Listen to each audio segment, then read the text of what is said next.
Uncle, uncle, ये रास्ते में पड़ा हुआ था, आपका है क्या? अरे ऐसे क्या घूर रहे हैं आप मुझे, जैसे मैंने पैसे निकाल लिए उसमें से। समाज का सताया हुआ हूँ, कोई आवारा नहीं हूं जो पैसे निकाल लूंगा। ये लीजिए।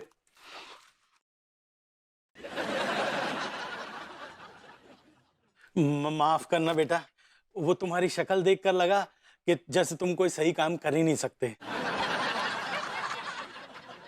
वैसे दिल के अच्छे हो तुम। क्या नाम है तुम्हारा? क्या काम करते हो? सर मेरा नाम है Vibhuti Narayan Mishra. I am a topper from Chhapra university 1999 बैच and my name is there on the hall of shame. नहीं फंसता हर बार, हॉल ऑफ फेम। वेल, समाज का सताया हुआ नर हूं, लेकिन मुझमें है हुनर, लेकिन करता नहीं कोई भी कदर। बेटा अगर तुम ये वायदा करो जी जी। कि आज के बाद कभी ऐसी गिरी हुई तुकबंदी नहीं सुनाओगे, तो मैं करूंगा तुम्हारे हुनर की कदर। तुम्हारे अंदर एक ऐसा हुनर है जो कि मेरी एक अहम जरूरत को पूरा कर सकता है। ये अहम जरूरत से आपका क्या क्या क्या क्या क्या तात्पर्य है? अरे बेटा, बढ़ती उम्र और गिरती सेहत की वजह से मेरा ये शरीर एक जर्जर इमारत बन के रह गया है। I can see that. लेकिन मेरे जुनून की मीनार अभी तक बुलंद है। क्या तुम मेरे जुनून की मीनार को बुलंद रख पाओगे?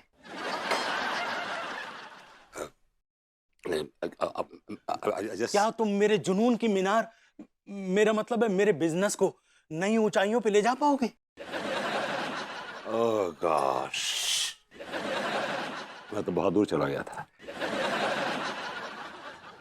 वैसे बाय द वे क्या बिजनेस है अंकल आपका? बेटा मेरा कच्चा बनियान का बिजनेस है। बताओ, संभालोगी दुकान?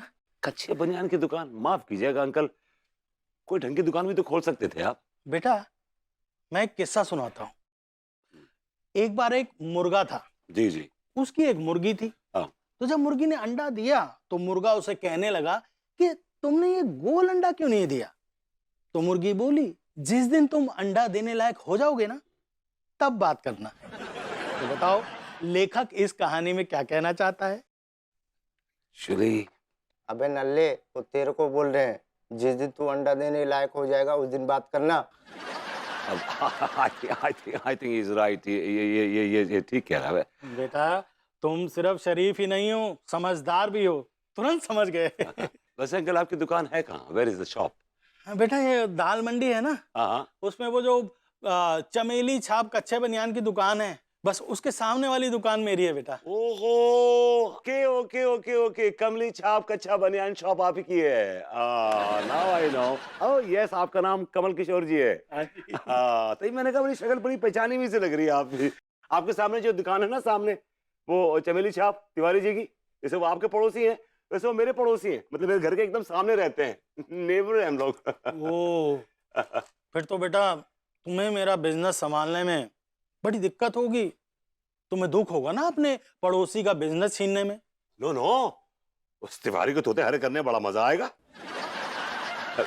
मेरा मतलब है कि आप सही जौहरी निकले, आपको हीरे की परख है, आपने इस हीरे को पहचाना, आप हीरे को चमकाना चाहते हैं। मैं हीरा हूं, मैं भी चमकना चाहता हूं और आपके बिजनेस को भी चमकाना चाहता हूं। और बेटा ये ध्यान रखना कि तुम मेरे यहाँ नौकरी नहीं करोगे, पार्टनरशिप में रहोगे। अरे नहीं, हाँ बेटा, ऐसी बातें कर रहे हैं अंकल आप। जितना प्रॉफिट होगा उसमें 40% तुम्हारा। एक्चुअली क्या अंकल, जो प्रॉफिट है ना वो मुझे परसेंटेज समझ नहीं आ रही, सो लेट्स मेक इट 50-50। बेटा इसके पहले कि मेरे विचार तुम्हारे बारे में बदल जाएं, अपना विचार बना लो। अंकल दुकान की चाबी दे दीजिए। हाँ? दे दूं? और अंकल आप चारों धाम निकल लीजिए। मैंने कहा आप घर जाइए, आराम कीजिए आप। जीते रहो बेटा। All the best. बड़ा खीसे नहीं बोल रहा है बे, हैं? अबे नल्ले, चाय दुकान का पार्टनर बनेगा? क्या रेशियो है बे? 90-10। 40-60। अग्रवाल साहब नमस्कार। हाँ, हैं? क्या टिल्लू ने कच्चे का डब्बा भेज दिया, नाड़े भेजना भूल गया? अरे यार, इस टिल्लू का हम करें तो क्या करें। खैर आप चिंता न करिए, हम शंभू से कह के नाड़े का डिब्बा भिजवाते हैं जी। हाँ हाँ धन्यवाद जी यार। ई चाय लड्डू के भैया। हाय दिया, का हुआ इतना अनड्रेस में काहे लग रहे हैं? साला जब अंग्रेजी नहीं बोलनी आती तो काय बोलती हो, वो स्ट्रेस होता है। ऐसे ही पकड़े हैं। का हुआ, बहुत परेशान लग रहे हैं। अरे ये टिल्लुआ का बच्चा साला अग्रवाल साहब को वो कच्चे तो भेज दिए, नाड़े का डब्बा भेजना भूल गया। हाय दिया, अब वो अग्रवाल साहब कह रहे हैं कि वो नाड़े जो है हम अपने गले में लटकाने वाले लटक जाए। हाँ हम देख रहे हैं आजकल टिल्लू भैया जो है बहुत बहुत लापरवाही करने लगे हैं। हाँ? इस साले को ना लतिया के दुकान से बाहर निकाल देंगे किसी दिन। शांत शांत लड्डू के भैया, हम क्या बोल रहे हैं? हाँ शंभू, हाँ ठीक है। अरे अरे यार, वो अग्रवाल साहब को कच्चे का डब्बा भेज दिया टिल्लू ने, नाड़े भेजना भूल गया कबकत। हाँ तुम वो भेजो तुरंत नाड़े। हाँ क्या बोल रही थी? हम बोल रहे हैं आपके ऊपर बिजनेस का जो बर्गर है वो कुछ ज्यादा ही बढ़ गया है। क्या करे, तो बर्डन होता बर्डन। ऐसे ही पकड़े हैं। कितना बोझ बढ़ गया है बिजनेस का, उसको बांट दीजिए ना कोनो के साथ। हाँ बोझ तो बढ़ गया जब ग्राहक आएंगे, लेकिन किसके साथ बांटे बताओ? कोई होना भी तो चाहिए काबिल आदमी जिसके साथ बांटे बोझ। हाँ वो तो है। हम क्या बोल रहे हैं, एक तो इंसान है जो आपके बिजनेस का बोझ बांटने के लिए तैयार बा। कौन बा? वो जो हर टाइम आपके आगे पीछे घूमता है। आगे पीछे तो हम घूमते हैं, हमारे आगे पीछे कौन? वो जो आपके सामने बैठी है। हमारे सामने तो तुम बैठी हो। हाँ तो हम हमरा ही तो बात कर रहे हैं। कहा है ना लड्डू के भैया कि हम भी जो है अनीता जी जैसे बर्निंग वुमेन बनना चाहते हैं। बर्न तो हम अपने आप को कर लेंगे किसी दिन, और फिर चिट्ठी लिखकर मरेंगे कि हमारी मौत का जिम्मेदार तुम्हारी अंग्रेजी है। वर्किंग वुमन होता है।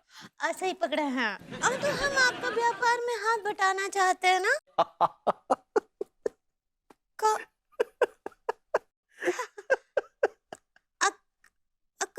कौन चुटकुला सुनाए का, ऐसे का हंस रहे हैं? चुटकुला ही तो सुनाई हो, सदी का सबसे बड़ा चुटकुला कि कच्चे बनियान के बिजनेस में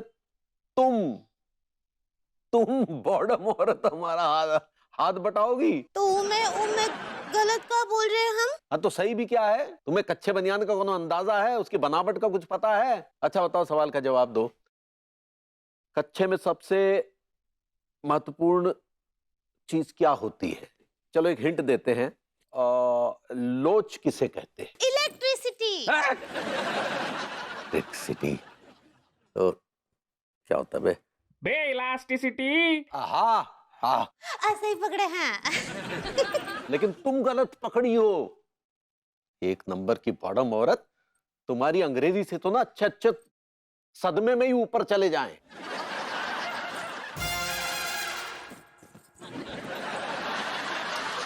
व्यापार में हाथ बटाएंगे ये।